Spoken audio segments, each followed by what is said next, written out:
Tonight's speaker is Gillian Wallace. You've heard Gillian speak here before.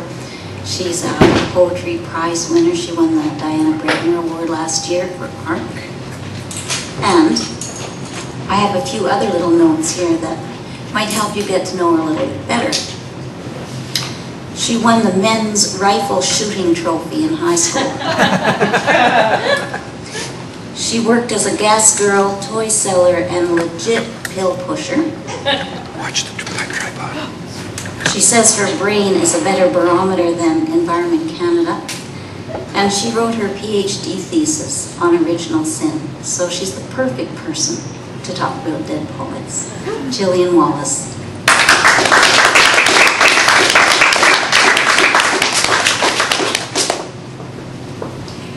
The dead poet I've chosen for tonight is Rainer Maria Rilke.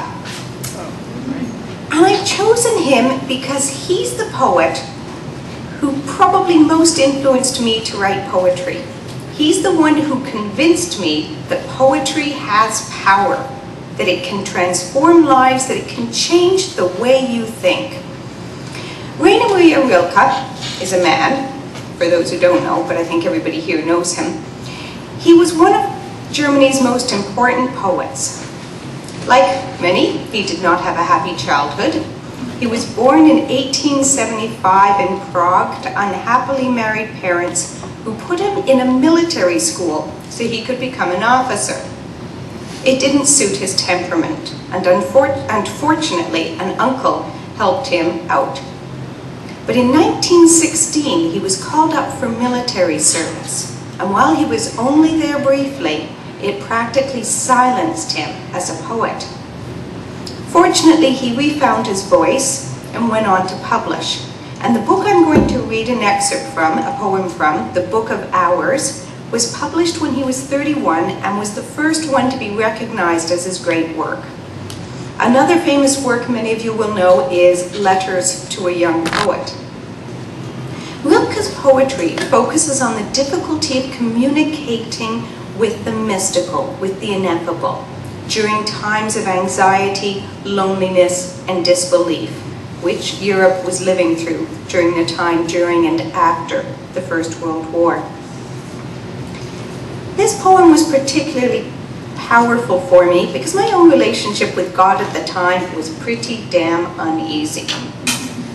I grew up in the church, Baptist church, not so good. This helped me. You, neighbor God, if sometimes in the night I rouse you with loud knocking, I do so only because I seldom hear you breathe and know you are alone.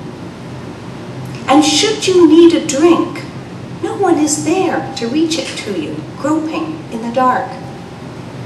Always I hearken. Give but a small sign, I am quite near.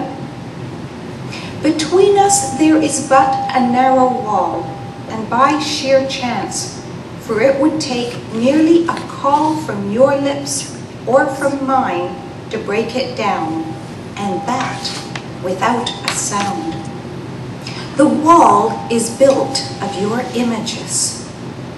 They stand before you, hiding you like names, and when the light within me blazes high, that in my inmost soul I know you by, the radiance is squandered on their frames. And then my senses, which too soon grow lame, exiled from you, must go their homeless ways. As you can see, I've got it memorized.